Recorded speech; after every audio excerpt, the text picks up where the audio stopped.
kana wal xiqqeessuun hin barbaachisu. Egaa kabajamtootaa fi hordoftoota Gadaa Digital Media yaada tokko qabadhee isinii dhiyaadhee jira. Hanga xumuratti na hordofaa. Innis yaaduma miidiyaa kanarratti torbaan tokko deddeemaa jiru kana bu'uura godhachuudhaan yaada dhuunfaa kootii kallattii dhuunfaa kiyyarra dhaabbadhee qofa osoo hin taane yaadota namootaas bu'uura godhadhee kan isinitti mutaa. Hanga xumuratti na hordofaa. Egaa yaada koo har'aatiin maal isinitti himuu barbaada jettan, akkuma beekamu dhiyoo kana dhimma kuullee Oromoo wanni jedhamu qubee afaan Oromootiin bakka bu'amee Oromoonis qubee mataasaa qabaachuu qabaa kan jedhu kaasanii jiranii. Namoonni kallattii biraatiin ammoo egaa kun Oromoo xiqqeessuudha, Oromoo jaarraa tokko duubatti deebisuudha jedhanii kallattiin kaan namoonni yaada kanas baay'een deeggaranii jiru. Gareen lama uumamuu isaa argisiisa kun. Egaa gareen tokko ammoo egaa sabni Amaaraa saboonni tokko tokkos qubee mataa isaanii qabu, nutis qubee kennaa qabaannu kan jedhu kaasanii jiranii. Egaa kunis qorannoo waan deeggarameef sabni Oromoo abbaa murtii haa ta'u waan jedhamu kaame. Kanuma bu'uura godhachuudhaan ammoo namoonni miidiyaalee pilaatfoormii garaagaraa fayyadaman kanneen yuutuubis tiiktookis fayyadaman garee uumaniiti walirratti duulanii yaada kennu jiranii. Kanarraa waan tokko dubbachuu barbaanna. Egaa dursee namoonni chaanaalii kana sabiskiraayib hin goone sabiskiraayib godhaa isiniin jedha. Akkuma beekamu namoonni yuutuubii kana fayyadamtan hedduun keessan waan dhiyoo kana OMN yookiin Oromiyaa Miidiyaa Neetwoork dhimma kuullee Oromoo irratti yaada kenne hedduun keessan dhaga'uu dandeessanii. Kanneen hin dhageennes akka dhageettaniif kallattii isiniif kaa'a. Sababni isaas Guyyoo Waariyoo Abbaa Jirmaa fi Abiraan Birruu ta'anii Yihuun Ingidaa ta'anii nama sadiin ajandaa kanarratti yeroo dheeraa fudhatanii dubbataa turan. Egaa jalqabarraa hanga dhumaatti laayivii seenanii yeroo isaan hojjetaa turan hordofaan dhageeffataan ture. Egaa kan jechuu barbaade namni tokko ija gaazexeessaatiin yookiin ija ogummaa isaatiin waan barbaade kaasuu danda'a. Garuu yaadni Guyyoo Waariyoo Abbaa Jirmaa kaases yaada fudhatama qabu akka ilaalcha kooti. Sababni isaas yeroo kanatti yeroo uummanni Oromoo ajandaa hedduu harkaa qabu ajandaa biraatti uumuunis hin barbaachisu tokko. Akka lammaffaatti immoo yeroo kanatti sabni Oromoo qubee kana hin barbaannu, qubeen laatiin nun barbaachisu jedhee guyyaa tokkos hiriira bahee hin beeku. Kana dura gaafiin uummanni Oromoo kaasaa ture gaafilee hedduu. Garuu gaafilee hedduu kana keessatti gaafiin kun hin dhuunfatamne. Kun maaliif barbaachise? Oromoof yoo yaadan dura Oromoodhaaf ibsuun barbaachise. Osoo qubee kana hin bocne qubeen kun bocamuuf deemu jira. Maal yaadni keessa waan jedhu kaasuu qabanii qorannoo isaaniitti osoo seenanii baasii hin baafne waan jedhu kaase Guyyoo. Egaa yaadni kun yaadana biratti fudhatama qabu. Namni biraa immoo kallattii qoosaattis kaasanii jiranii. Egaa qubeewwan kunniin bocamni isaatu qubee barreessuufis qubee gara teekinooloojiitti fiduufis rakkisaa waan ta'eef kun taasumaa nu birattis uummata birattis fudhatama hin qabu kanneen jedhanis ni jiru. Abiraan Birruufaa yaadni kunis sirriidha. Maaliif teekinooloojii keessa galchinee jirra, guugilii keessa galee jira laatiniin.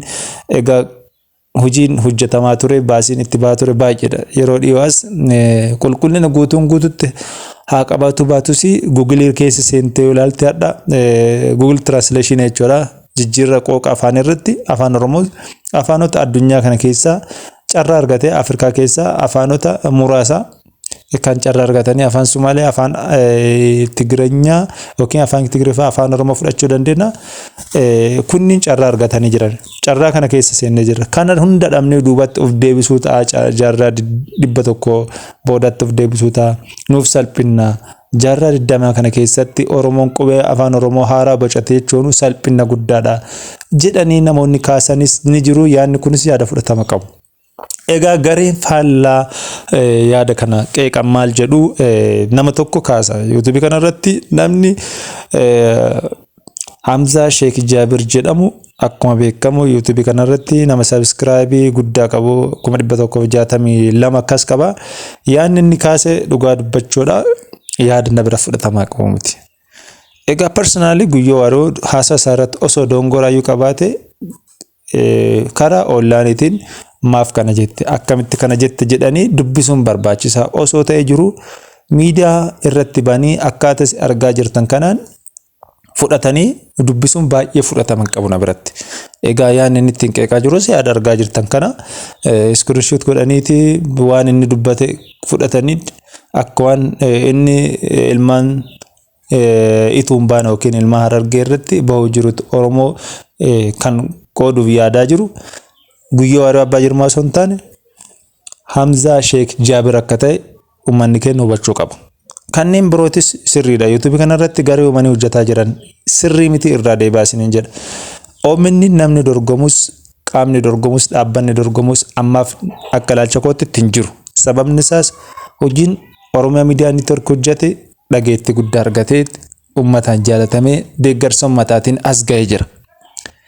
Kanaan faallaa immoo namoonni Oromiyaa Miidiyaa Neetwoork xiqqeessuudhaaf hojjetaa jiranis akka jecha kanarraa of qusatan waan jedhu kaasuun barbaada. Egaa akka miidiyaatti miidiyaan kamuu hanqina hin qabu jechuun hin danda'amu. Hanqinni isaa immoo hanqina baasanii miidiyaa irratti dubbatanii fi hanqinni immoo keessoodhaan ogeeyyii isaanii wajjin dubbatantu jira jechuudha.